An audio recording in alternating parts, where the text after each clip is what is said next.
গত 10 বছর ধরেই তারা কিডনির অন্যতম সরবরাহকারী, যার চিহ্ন এখনও শরীরে বয়ে বেড়াচ্ছে তারা। অনেকের ক্ষত এখনও শুকোয়নি। তাদেরই একজন ক্ষুধার কাছে জীবন বেচবে, নিজের অমূল্য অলিন্দ নামমাত্র মূল্যে বিকিয়ে দেবে কোনো এক অপারেশন থিয়েটারে।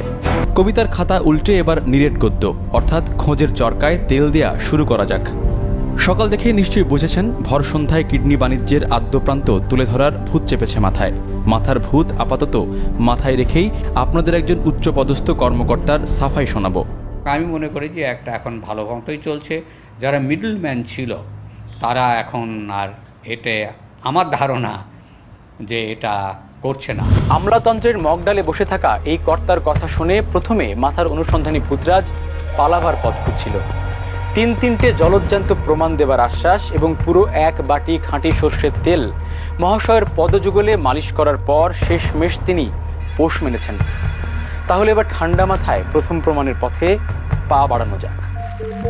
আলাপের আদিতে যেমন নাম, ঠিক তেমনি প্রমাণ দেবার আগে কি প্রমাণ করতে চাই, কেন প্রমাণ করতে চাই, সেই গল্পটা ফাঁদব।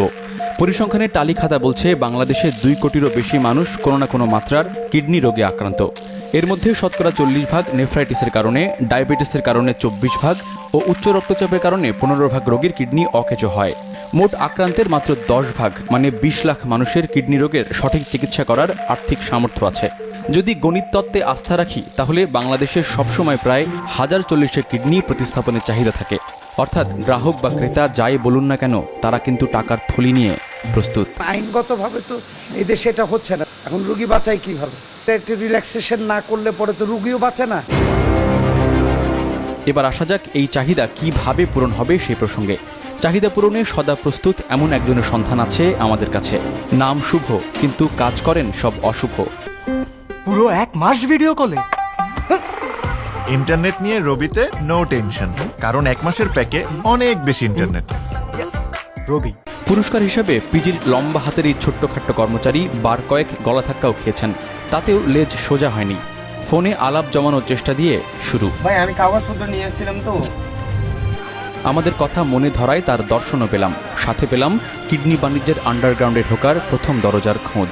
ঠিক আছে, এখানে যে বললেন সুমনা কি নাম, উনি তো হলো ট্রান্সফার সার্জন। সে কাইটাছিরা জোড়া লাগাই দিবে, আর মেডিসিন দিবে হলো সেলিম স্যার।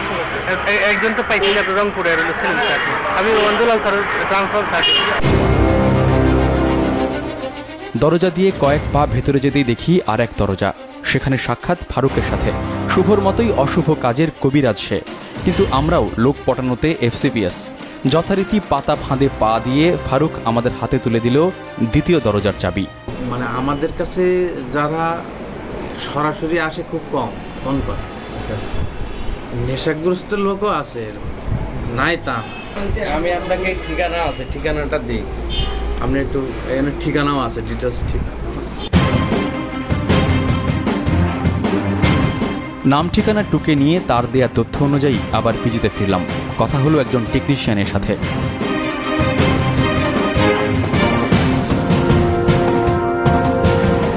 জামিল সাহেবের চেম্বারে ঢোকার মুখেই একটা বিপত্তি এসে আমাদের পথ আগলালো। কিন্তু ভাগ্যদেবী সেদিন বোধহয় খুশ মেজাজেই ছিলেন, তাই মেঘ না চাইতেই বৃষ্টি নামলো। কেঁচো খুঁড়তে গিয়ে বেরিয়ে এলো গোখরো সাপ। 5000 টাকা লাগবে টিস্যু ম্যাচিং এ বাড়িতে করাইছেন কিনা জানি না, আমি আপনি গাইডলাইন দিই, আন্দাজ বললে হবে না। টিস্যু ম্যাচিং একবারই, ওখানে আবার কিছু ঘুষ দিলে আপনার এর মাঝখানে সিগন্যাল দিয়ে দিলাম। টিস্যু ম্যাচিং করলে আমার হাতে 5টা আছে। গল্প এবার জমে গেল। অনুসন্ধানের পালে হঠাৎ দমকা হাওয়া লাগলো। জামিল সাহেব প্রথমে কিছুটা আমতা আমতা করলেও এবার পুরোদস্তুর ব্যবসায়ী ঢঙ্গে কথা বলা শুরু করলেন। ওদের সাথে কথা বলতে হবে, সেটা আমার বিষয়, ওটা ওর সাথে আপনি ও আপনার সাথে দেখা করবেন। আমি কথাটা বুঝাইতে পারছি। আর কিডনি 20-10 লাখ টাকা কন্ট্রাক্ট, গোয়েন্দা সংস্থা, ওদের চেয়েও ডিপে গিয়ে কাজ করতে হবে। আপনাকে অথেন্টিক পেতে হবে। তো আপনাকে যে একটা কিডনি আমি অ্যারেঞ্জ করে দেবো। শুভ, ফারুক আর ডাক্তার জামিলদের কাছে কিডনি যখন ছেলের হাতের মোয়া, ঠিক তখনও কিডনি বাণিজ্যে ভাটা পড়েছে ডিজি মহোদয়ের এমন বক্তব্য কি সত্য বলে মনে হচ্ছে? যারা এখনো তার উপর আস্থা রেখেছেন তাদের বিশ্বাস বদলাতে প্রথম প্রমাণের সপক্ষে এবার শেষ যুক্তি উপস্থাপন। তবে তার জন্য আপনাদেরকে খোঁজের সঙ্গে পাড়ি দিতে হবে 257 কিলোমিটার পথ। চাহিদা তুঙ্গে, পকেট ভর্তি টাকা নিয়ে প্রস্তুত ক্রেতা, কিন্তু কিডনির যোগান আসবে কোথা থেকে? উত্তর খুব সোজা, চাহিদার নিয়মেই আসবে যোগান। আমাদের সাথে থাকা রোগীর জন্য যেমন করে কিডনি আসছে সুদূর জয়পুরহাটের কালাই থেকে।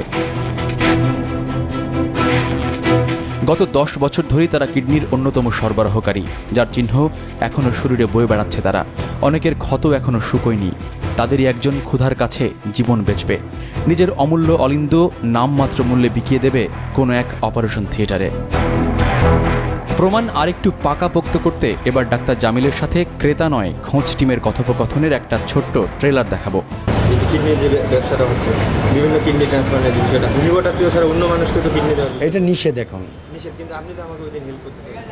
আপনি আমার কাছে হেল্প চেয়েছেন, আপনাকে আমি পথ দেখা দিছি বাবা, পথ দেখা দিছি যে এখানে আপনি গেলে খোঁজ পাইতে পারেন। কিন্তু আপনি তো করে দিতে চাইছেন।